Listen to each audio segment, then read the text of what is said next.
Nous voici sur la deuxième partie du cours sur les vecteurs avec cette fois-ci la notion de repérage d'un vecteur dans le plan. Alors jusqu'à présent, depuis le collège, on a toujours repéré un plan avec trois points, O, l'origine, I et J, qui permettaient de définir l'unité sur les deux axes, abscisse et ordonnée. Le vecteur, la droite OI représentait l'axe des abscisses, la droite OJ représentait l'axe des ordonnées. En fait, avec la notion de vecteur, on se rend compte que on peut définir, au lieu de représenter un point O et un point I, un point O et un point J, on peut définir le vecteur OI qui nous donnera à la fois la direction de l'axe, le sens de l'axe. Vous voyez, quand on disait le repère OIJ défini par la droite qui représente l'axe des abscisses, à aucun moment on donnait le sens, bien qu'il y avait de O vers I, mais c'était implicite. Ici, si je définis le vecteur OI, eh bien, ça me dit l'axe, quel est l'axe des abscisses? Vous voyez, je vais pouvoir vous dessiner cet axe des abscisses. Je définis l'axe des abscisses. En parlant du vecteur OI, eh bien, ça veut dire que je définis aussi un sens sur cet axe. Je définis ce sens-là sur cet axe. Vous voyez, souvent on a l'habitude de mettre les petites flèches. Si on définit avec le vecteur OI en mettant la flèche sur le vecteur OI, eh bien on a le sens. Et enfin, avec la norme du vecteur OI, je définis l'unité sur cet axe-là. Et j'aurai exactement la même chose sur l'axe des ordonnées. Ici, normalement, je mets ma petite flèche, mais en fait, si je définis le vecteur OJ, eh bien, il me définit la direction de cet axe, le sens de l'axe et la norme, donc l'unité sur cet axe. Hein. Donc voilà, on définit donc de cette même manière, cette fois-ci maintenant qu'on connaît les vecteurs, eh bien on va définir un repère OIJ, c'est-à-dire l'origine, et deux vecteurs qui définissent l'unité. Vous voyez le vecteur I ici et le vecteur J ici. Donc voilà, pas de confusion, hein. Le point I, c'est le point qui se trouve à une unité, et le vecteur I, c'est le vecteur qui va de O à I. Donc voilà, I et J, on dit qu'ils forment une base du repère, c'est-à-dire elles vont servir à se repérer dans le plan à l'aide de ces deux vecteurs I et J. Bien évidemment, il faut que I et J ne soient pas de la même direction. Rappelez-vous ce qu'on a dit la vidéo juste avant, c'est que I et J ne soient pas collinéaires. Si c'est sûr, si les deux points I, les deux vecteurs I et J sont dans la même direction, eh bien on n'arrivera jamais à repérer un point en dehors de cette droite-là. Ouh là là, je suis en train de craquer là. Voilà, non, c'est bon, c'est récupéré. Donc je continue. Qu'est-ce qu'on a donc à voir maintenant? La définition des coordonnées. Eh bien, les coordonnées d'un point M, c'est l'unique le couple XY qui vérifie que pour aller de O vers M, je fais tant de fois I plus tant de fois J, le vecteur J. Donc ça correspond exactement à ce que vous savez faire déjà. On a travaillé dans les chapitres précédents. Mais cette fois-ci, eh bien, avec la notion de vecteur. Pour aller de O vers M, je fais un certain nombre de fois le vecteur I plus un certain nombre de fois le vecteur J, en suivant les axes. De la même manière, les coordonnées du vecteur U, c'est l'unique couple tel que pour parcourir le vecteur U, eh bien, je fais tant de fois le vecteur I plus tant de fois le vecteur J, x fois I plus y fois J. On prend un exemple. Allons-y. Eh bien, le vecteur U ici qui est dessiné en bleu, je vais le nommer le vecteur U ici. Eh bien, pour parcourir ce vecteur U, sachant que I et J sont ici, je pourrais les placer ici aussi, je vais les écrire. I et J ici, ce sont ces deux petits vecteurs-là, les vecteurs de base du repère. Eh bien, pour faire le vecteur U, je fais 3 fois I plus 2 fois J. On dit donc que U a pour coordonnées 3, 2. Il arrive aussi qu'on les note comme ça, les coordonnées. U a pour coordonnées 3, 2. Ça n'a rien à voir avec une fraction, c'est juste une façon de présenter les choses. Voilà. Alors, propriété sur les coordonnées.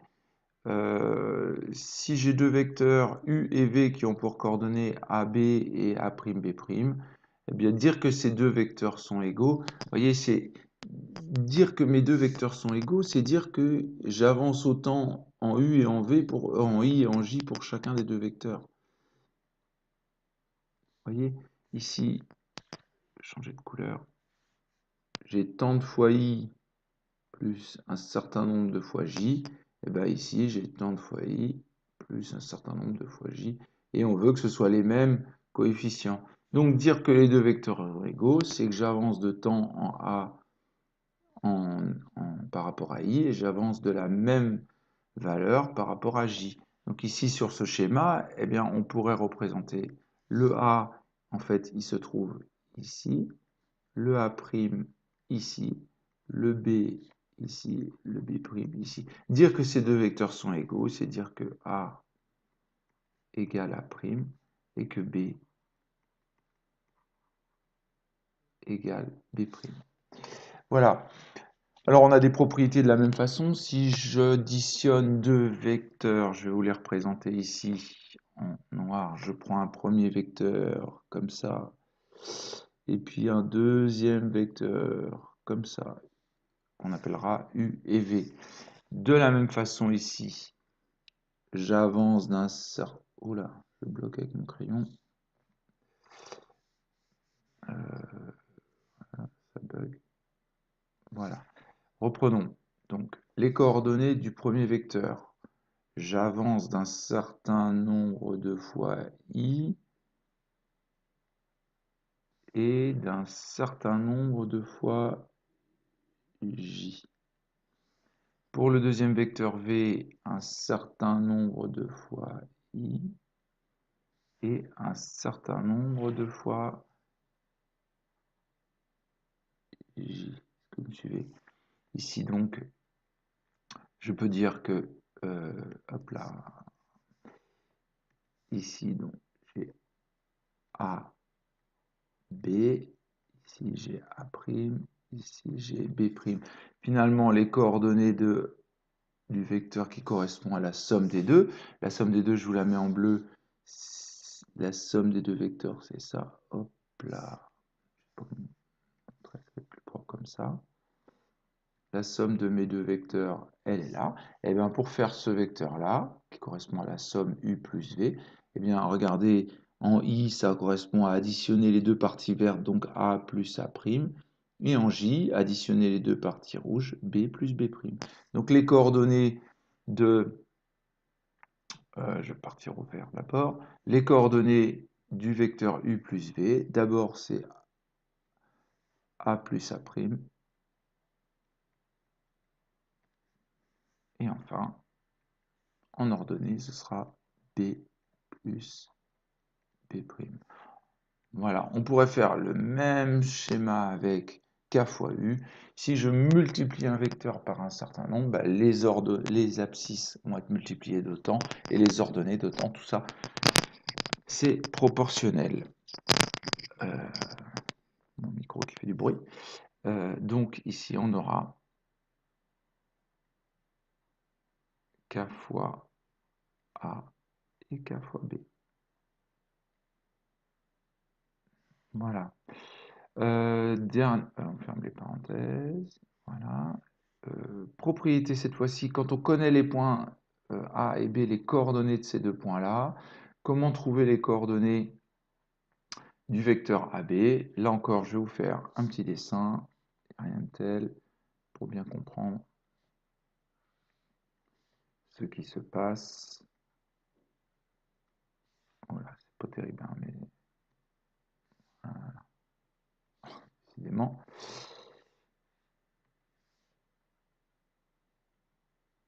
C'est une habitude quand même, cette tablette-là. Je vais me faire les deux vecteurs de base I et J. Voilà. I et J. Et le point O qui est l'origine. Voilà. Alors, si j'ai le point A, je vais le mettre Le point A ici, le point B ici. On va dessiner le vecteur, plus simple. Le vecteur A, B,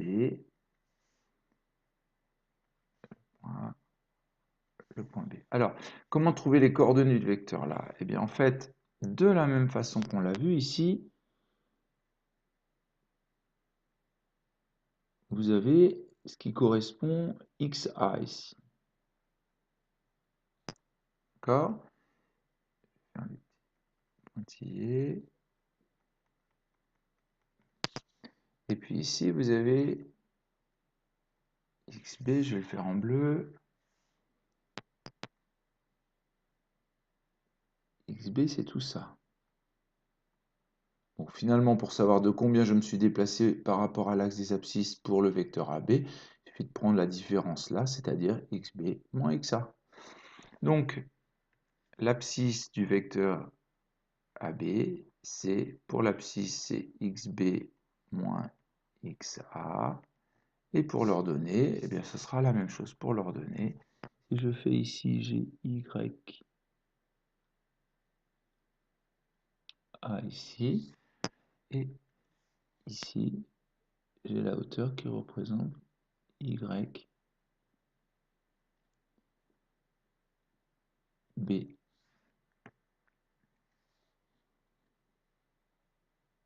C'est YA.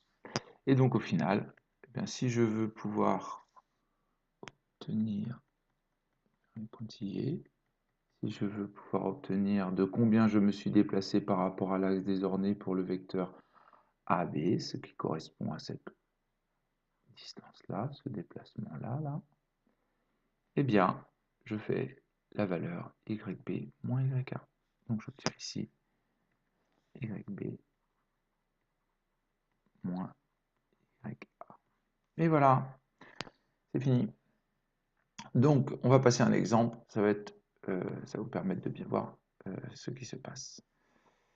Application. Cette fois-ci, dans cette application, on va voir comment calculer des coordonnées de points à partir d'une relation vectorielle. Voilà. Déterminer les coordonnées d'un point D et E tel que A, B, D, C soit un parallélogramme. Attention à l'ordre des lettres là. Hein. A, B, D, C. Ouais, ça colle. Donc A, B, D, C. Ah oui, j'ai deux vecteurs égaux là. Donc ce serait plutôt, si j'avance de 2, je monte de 1. Donc partons d'ici, si j'avance de 2, je monte de 1. Je dirais comme ça, conjecture, on dirait bien que le point D, il se trouve ici. On va vérifier ça. Par le calcul, évidemment, c'est toujours la conjecture, mais de savoir ce que l'on veut démontrer, c'est quand même plus pratique. Voilà, il semble que, effectivement, je sois ici. Calculer les points D. Donc, on va terminer en continuant le calcul. A, B, D, C est un parallélogramme. Je vérifie en tournant A, B, D, C. Oui, c'est bien dans le bon sens. Dire que c'est un parallélogramme, cela équivaut à dire qu'il y a deux vecteurs égaux.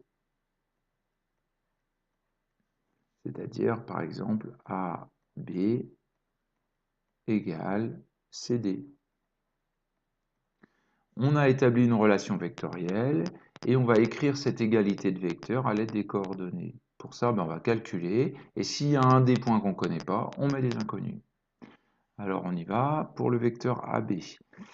Alors, le point A, je connais ses coordonnées déjà, c'est 1, 1. Le point B, lui, c'est 3, 2. Moi, je les recopie, comme ça, je n'ai pas d'embrouille. Le vecteur AB, c'est donc, là, c'est pas une égalité, le vecteur AB, ses coordonnées, ce sera donc arrivée moins départ, donc l'arrivée, le point B d'abord, donc 3, 2, donc je mets les coordonnées de B, moins, je vais changer de couleur, je vais passer en rouge, ah bah non, évidemment, c'est pas la bonne couleur, voilà, c'est celui-là qui était, on va vous embrouiller, le point B arrivée qui correspond à l'arrivée du vecteur, moins le point de départ, c'est-à-dire AB, c'est-à-dire A, donc 1, 1. Alors, il y a une autre façon de le faire, hein, parce que bon, je vous montrerai une façon en écrivant les coordonnées en verticale. Moi, je trouve ça beaucoup plus pratique, plus agréable à travailler. Donc, on obtient 3 moins 1, ça fait 2, et en ordonnée, 2 moins 1, ça fait 1. On vérifie. Finalement, pour faire le déplacement qui va de A vers B, de A vers B, j'avance de 2, je monte de 1, j'avance de 2, je monte de 1, ça correspond. Voilà, CD. Alors, le point C, lui, c'est 2 moins 1. Et le point D, je ne connais pas, donc XD, YD, je le laisse. Et du coup, le vecteur CD, ses coordonnées, donc on a dit arrivée moins départ, donc D d'abord. Donc, comme je ne connais pas, je mets XD, YD, moins le point de départ, c'est-à-dire 2. Attention, là, il y a un piège, moins 1. Voilà. Finalement, dire que ces deux vecteurs sont égaux, c'est dire qu'ils ont les mêmes coordonnées. On obtient donc un système xd moins 2 est égal à 2.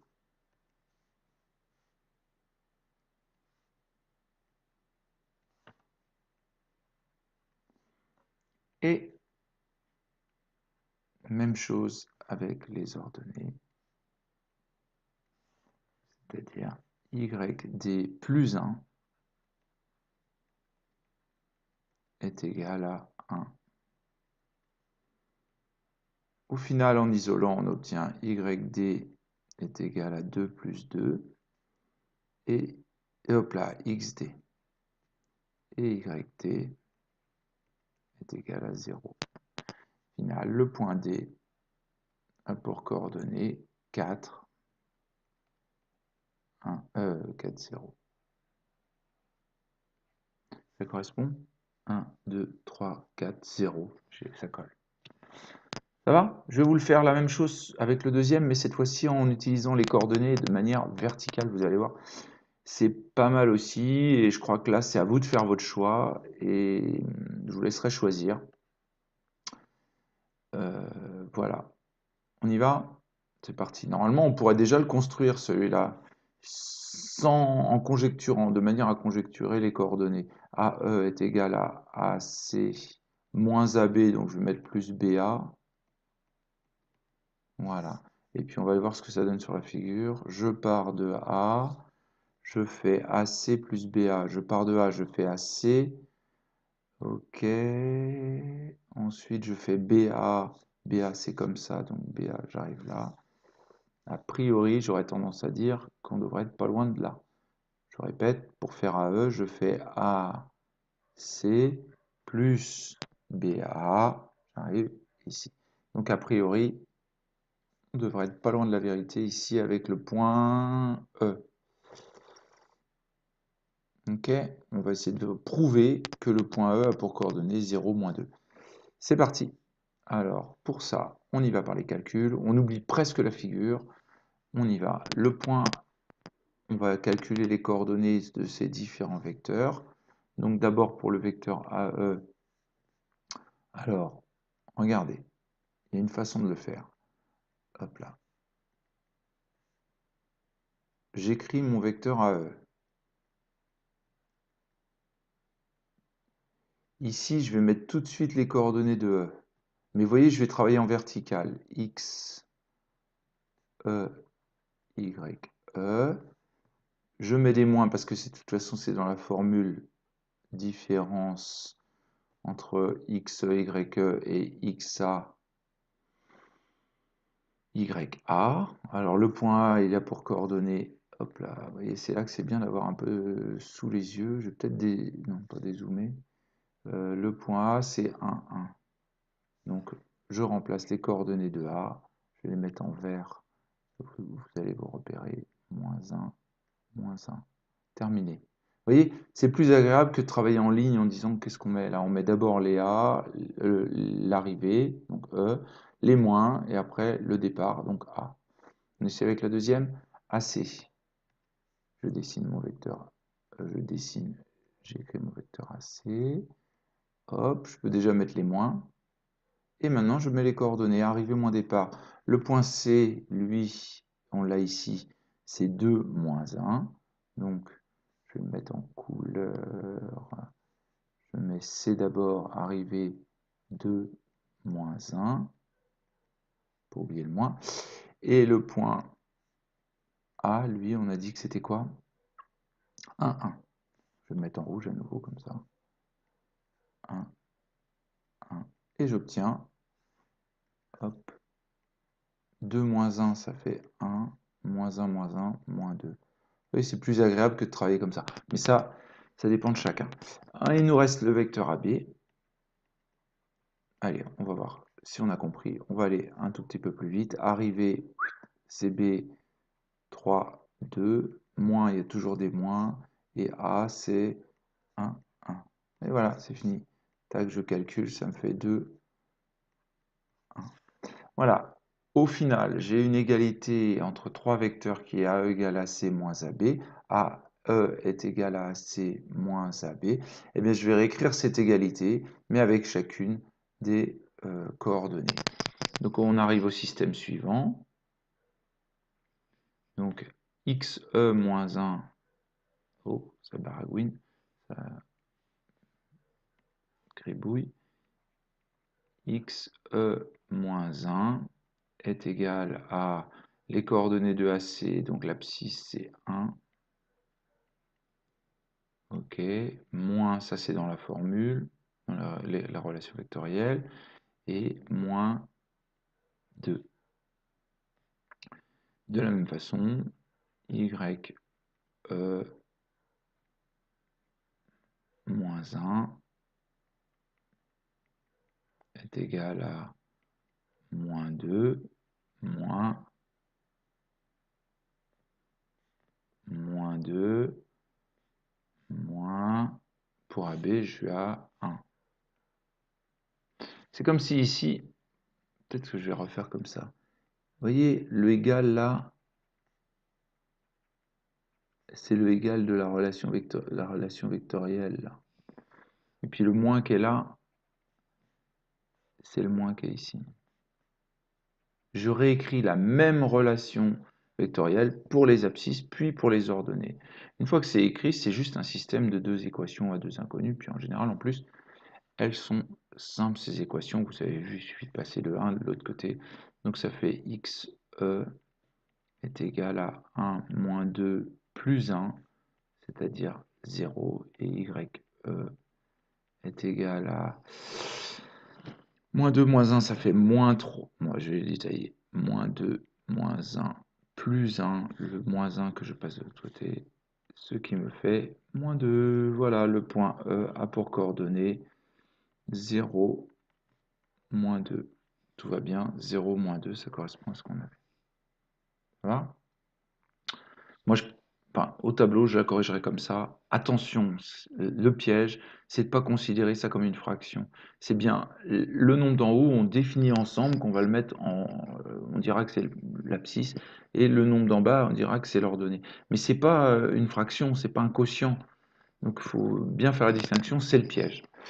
Voilà, mais à côté de ça, eh bien, vous voyez, c'est pratique parce que regardez, tout est écrit, on regarde la première ligne, c'est tous les nombres qui vont ensemble, la deuxième ligne, c'est tous les nombres qui vont ensemble pour les écritures des calculs. Donc, voilà. On continue. Troisième question. Allez, c'est parti. Le point F a pour coordonnées 5 demi, 1 demi, calculer CF et FB. Bah, c'est parti. Hein. Bon, on sait faire maintenant un CF. Alors ça, faut se dire moins de 30 secondes globalement pour faire votre petit calcul. Allez, hop, arrivée F5. Ce que j'ai. Ah oui, c'est sauvegardé mon document. Voilà, c'est pour ça que ça bug. Allez, c'est parti. F 5 demi, 1 demi, moins C Et C, dites-moi, c'est combien C, je ne sais plus. C, on avait dit, je l'ai pas loin là, 2 moins 1. Et le point C, hop, 2 moins 1.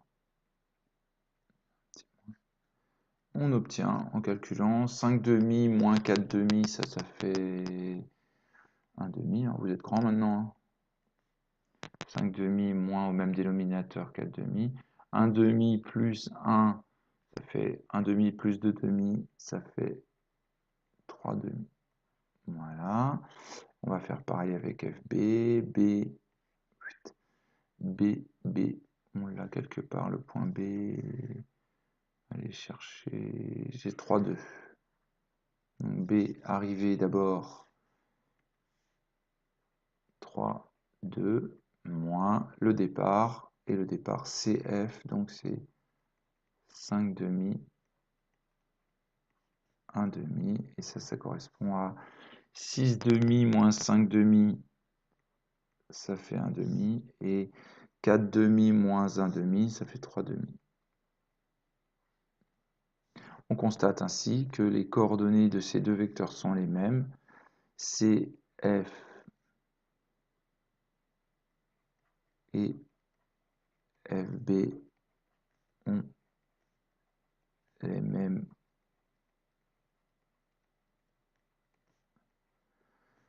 mêmes coordonnées. Donc CF égale FB. Alors c'est particulier parce que CF égale FB, ça veut dire que CF égale FB, ça veut dire que F est le milieu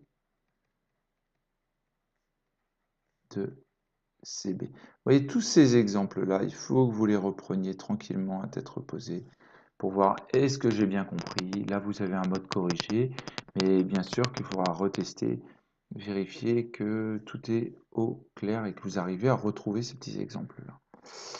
Voilà, montrer que ABCE est un parallélogramme. J'aurais pu placer le point F, je ne l'ai pas placé. F milieu de CB, on va le placer sur la figure. F milieu de CB. Tac. F milieu de CB. Bah, ça correspond. Hein. Voilà. Et maintenant, on nous parle d'un parallélogramme. On va revoir ensemble lequel. Cette fois-ci, c'est ABCE. C'est parti. ABCE dans cet ordre-là. ABCE. Donc, il nous reste un dernier côté. On va le dessiner. Ça colle. ABCE. Ouais, ça a l'air d'être un parallélogramme. Hein. Comment on va démontrer ça? ABCE, il faudrait prouver que soit le milieu de AC et le milieu de BE donnent la même chose, c'est ce qu'on a fait dans le travail sur les coordonnées au début de l'année. Hein. Sinon, prouver qu'il y a deux vecteurs égaux, et les deux vecteurs, ce serait par exemple AB et EC. Si on a prouvé que AB et EC ont les mêmes coordonnées, ça voudra dire que c'est un parallélogramme. Et ça tombe bien parce que AB, je me demande si on ne l'a pas déjà en réserve. Regardez, il est là. Donc, on va faire AB et on va faire EC. Hop là. Voilà. On va faire d'abord le vecteur AB. On a dit combien le vecteur AB? AB 2, 1. Alors, on sait que AB a pour coordonnées 2, 1. Ok. Et EC, on va calculer le vecteur EC. C'est c'est pas agréable quand on est sur une feuille comme ça, c'est bien d'avoir en main toutes les coordonnées pour être tranquille parce que on a dit que C c'était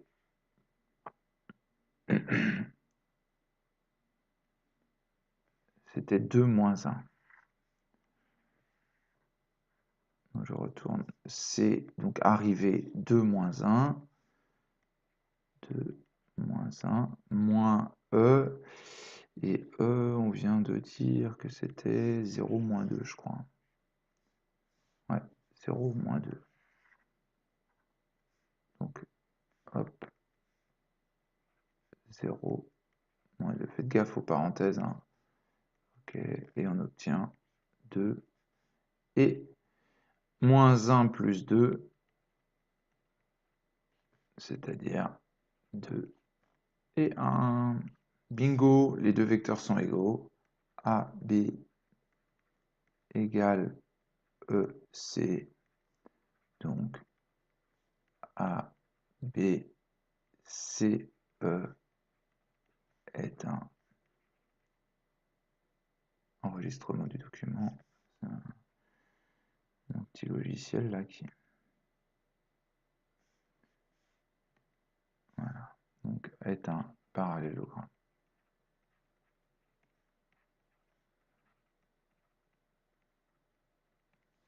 Voilà. Donc, vous voyez, des situations concrètes, on a essayé dans cet exemple là de vous donner le maximum de situations classiques. Là, montrer que c'est un parallélogramme, il faut que je fasse le coup des essuie-glaces, là, même si sur toutes les voitures maintenant c'est pas pareil, mais montrer que c'est un parallélogramme, il suffit de montrer deux vecteurs opposés égaux. S'ils sont égaux, eh ben, c'est qu'on a un parallélogramme. Et pour prouver que deux vecteurs sont égaux, bah, c'est tout con. On calcule les coordonnées du premier, les coordonnées du deuxième. Si c'est les mêmes coordonnées, c'est que les vecteurs sont égaux et on a un parallélogramme. Voilà, il nous reste peut-être encore un petit exemple, et puis... Non, on va donc passer... Je vais plus jouer. Non, je vais aller trop vite. Je crois que je suis allé trop vite. Non, c'est bon. La page est un peu trop bas. Avec la notion de collinéarité. Comment on va exprimer la collinéarité avec le coordonné? Bon, finalement, dire que des vecteurs sont collinaires, imaginons que ce soit dans le même sens. Dire qu'ils sont collinaires, c'est dire que c'est proportionnel. Les coordonnées sont proportionnelles. Regardez, je vous le dessine. Ben non, on l'a déjà fait en fait ça. Les coordonnées, regardez. On a vu ça dans les propriétés juste au-dessous. Je vous ai fait le petit dessin. Ah ben non, je ne vous l'ai pas fait, je vous le fais avec la somme. Ah ben c'est très bien. Donc je vais pouvoir vous le faire maintenant. Tac. Excusez-moi. Ça ne peut pas avancer. Voilà, on y est. Regardez, je vais vous faire un petit dessin avec deux vecteurs. Imaginons qu'ils soient dans le même sens. Voilà. Et savoir si ces deux vecteurs sont collinaires. On va supposer qu'ils le sont. Hein, voilà. Et vous vous rappelez, on a dit tout à l'heure, hop, je prends les abscisses, et je prends ici les ordonnées. Je vous le fais à l'arrache, hein, mais voilà. Ben, finalement, ça vous rappelle pas quelque chose, ces deux triangles-là? On dirait des triangles un petit peu proportionnels, semblables. Ça ressemblerait presque à du Thalès, en fait, hein, si on mettait un petit côté ici, là, si on reportait ce triangle-là. Allô? Ici, on aurait du Thalès.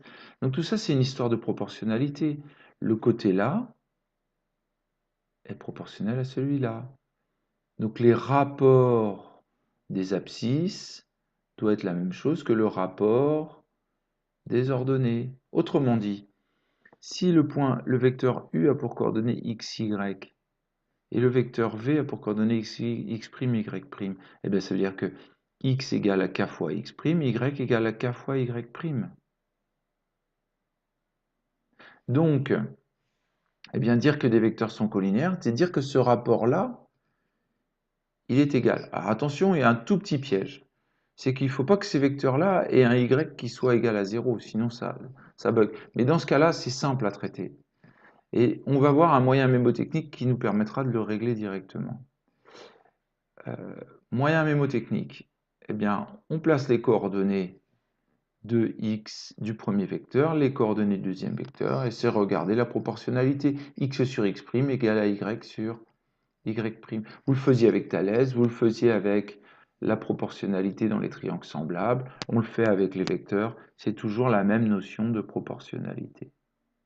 Alors on peut faire avec le produit en croix, x, y' égale y, x' ou x' y, et en mettant tout à gauche, on obtient x, y' moins x' y égale 0. Si ce calcul-là vaut 0, alors les coordonnées sont proportionnelles, donc les vecteurs sont collinéaires.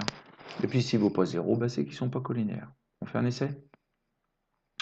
C'est parti. G a pour coordonnées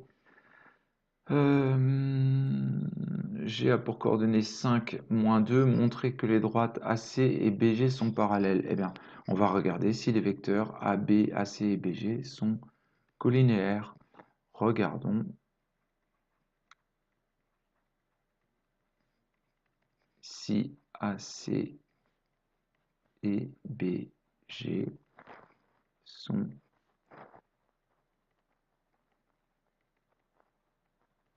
collinaires. Et pour la collinéarité, j'ai besoin des coordonnées. Alors c'est parti pour le vecteur AC.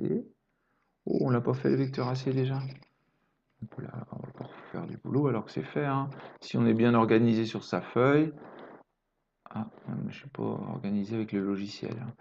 Si on est bien organisé sur sa feuille, eh bien, on va pouvoir retrouver dans un. Vous voyez, AC 1, moins 2. Super, je l'ai. Donc AC, il a pour coordonnées 1, moins 2. Et puis on a besoin de qui encore? BG. Ah, BG, on ne l'a pas parce que G vient d'arriver sur le marché. BG. Et G, donc arrivé moins départ, G c'est 5 moins 2. Le moins toujours. Et B.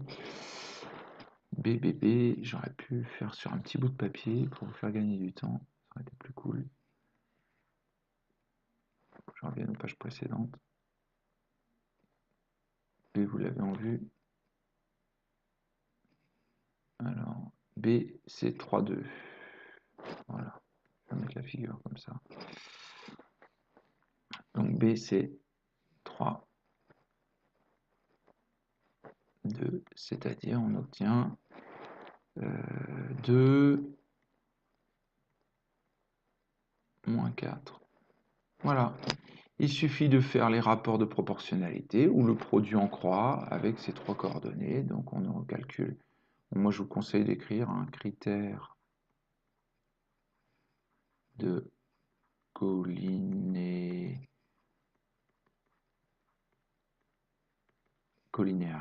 Ça fait 1 fois moins 4. Bon, et puis, je peux faire l'égalité. Hein, je peux regarder. 1 fois moins 4, est-ce que c'est égal à moins 2 fois 2? Oui. OK. Donc, AC et BG sont collinéaires. Donc, AC, la droite AC est parallèle à la droite BG. Hop là, et petit piège, j'ai mis une flèche alors que on parle bien des droites. Ok. Qu'est-ce que j'ai à dire de plus là-dessus? En déduire la nature du quadrilatère A, B, C, G. Alors G, on va le placer comme ça, vous allez mieux voir. C'est 5 moins 2. A, B, G, C. 5 moins 2, il est là.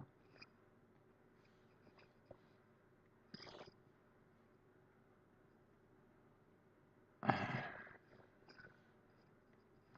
fait des petits bugs des fois, hein.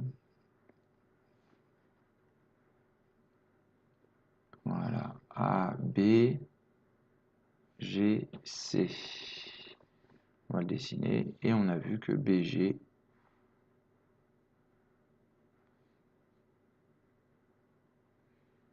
était parallèle à AC. Donc on a en fait un trapèze. On a un trapèze tout autour parce qu'il y a du parallélisme. Donc on peut en déduire que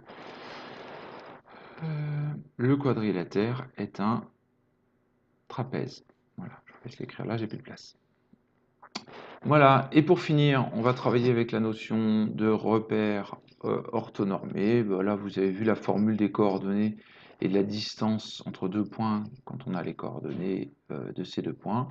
Pour ça, il nous faut un repère orthonormé. Un repère est dit orthonormé si la norme de U et la norme de V est égale à 1. Oui, on aurait pu dire la norme de I et la norme de J plutôt, hein, parce que c'est pas... Un repère est dit orthonormé si la norme de I égale la norme de J. Et ce repère, eh bien, c'est O, I, IJ. Si l'axe d'ordonnée est perpendiculaire à l'axe des abscisses, les calculs de longueur se font dans un repère orthonormé. Eh bien, si je vais vous le dessiner ici, je vous rappelle que si j'ai mes axes ici, mais on l'a fait déjà dans le chapitre sur les coordonnées, hein, mon vecteur U, il est là.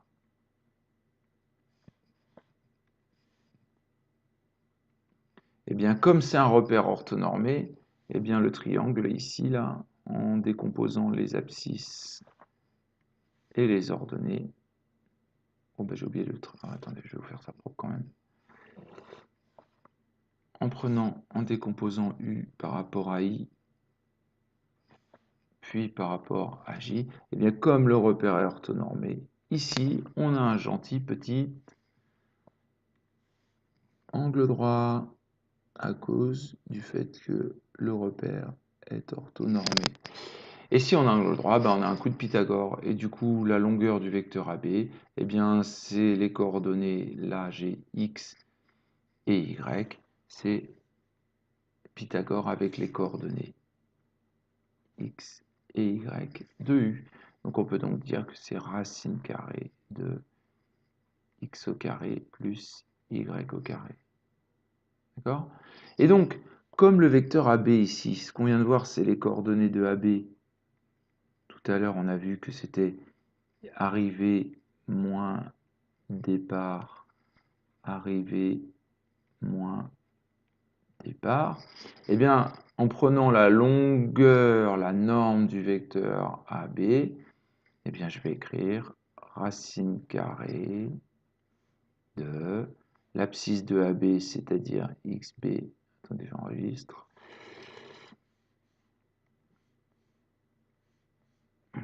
Je dis baragouine. Voilà. XB moins XA au carré plus YB moins YA au carré. Et là, vous voyez apparaître une formule qu'on connaît depuis le premier chapitre de l'année. Voilà. Bon, ça change pas grand-chose, hein, c'est juste que souvent on aime bien calculer d'abord les coordonnées, et puis après on calcule la norme du vecteur, comme ça nous évite de faire une grosse formule avec plein de chiffres dedans. Voilà, il faut juste pas se mélanger. Voilà, dernière application avec cette situation. Déterminer la nature du quadrilatère ABD, ABDC. On y va, ABDC. Je vais voir la figure.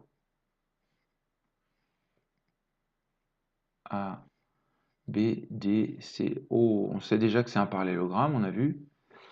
Il a bien l'air d'être rectangle, ce machin-là, hein. Il a bien l'air d'être un rectangle, voire même un carré si les quatre côtés sont égaux. Alors rappelez-vous, il faut que ce soit un parallélogramme plus une propriété du losange plus une propriété du rectangle. Bon, bah, on pourrait regarder un angle droit déjà là. Au moins comme ça, ce sera un rectangle. Et puis, regarder un angle droit et puis regarder une propriété du losange, c'est qu'il y a deux côtés consécutifs égaux. Ben, on va calculer longueur AB et longueur AC. Voilà. Bon, on va calculer ces trois longueurs AB, AC et BC. Et puis une fois que ce sera fait, bah, du coup, on n'aura plus qu'à vérifier que finalement le triangle là, il est rectangle isocèle. Comme ça, il y aura un angle droit, deux côtés consécutifs égaux. Et pour un parallélogramme, ça nous fera un carré. C'est parti?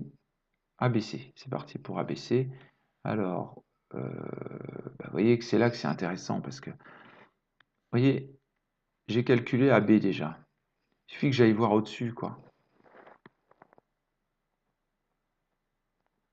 S'il veut bien, AB, je sais que je l'ai en réserve. AB, c'est 2, 1. Et 1 moins 2 pour l'autre. AB, c'est 2, 1. Ok, je l'ai. J'ai plus qu'à écrire. Oh. Donc, on disait AB a pour coordonnées 2, 1. Donc, eh bien, la norme du vecteur AB, c'est-à-dire la distance AB en fait, hein, c'est racine carrée de... Parce qu'il a... Mon ordinateur, il enregistre tout le temps là. Au carré plus au carré. Et donc, on a 2 ici et on a 1 ici. Ce qui me fait racine de 4 plus 1, c'est-à-dire racine de 5. On fait la même chose avec AC. Tac. AC, on ne l'a pas en réserve là. Je crois qu'on l'a juste au-dessus. On n'a pas fait. Oui, 1 moins 2. Oui, si on veut pas, il faut s'organiser un petit peu parce que sinon, on va recommencer les calculs à chaque fois. Allô?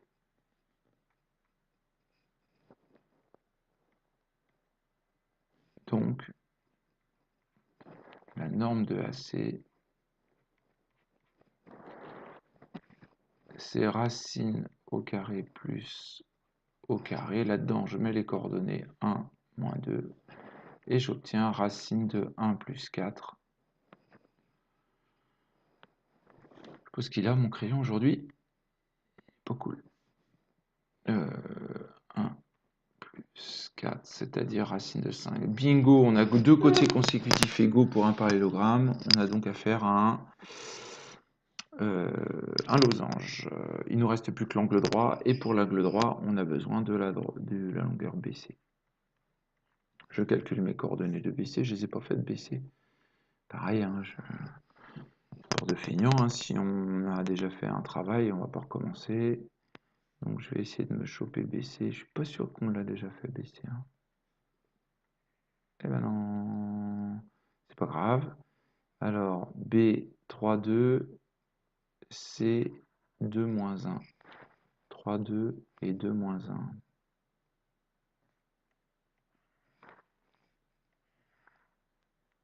Alors, 3, 2. Je vais la mettre ici. B 3, 2 et C 2 moins 1. Donc BC, donc l'arrivée 2 moins 1, moins le départ 3, 2. J'obtiens comme coordonnées moins 1, moins 3, c'est ça. Donc du coup BC,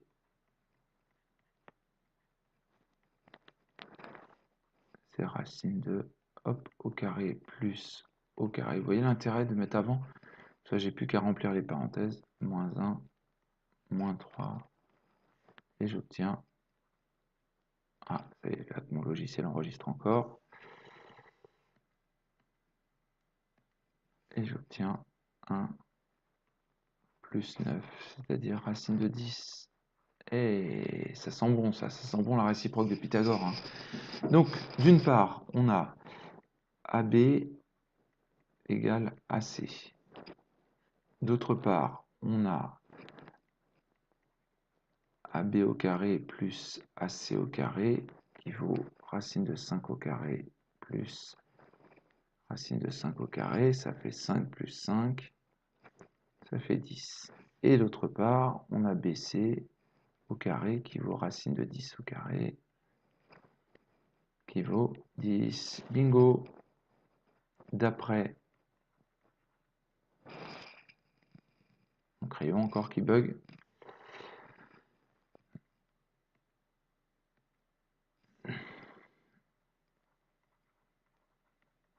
La réciproque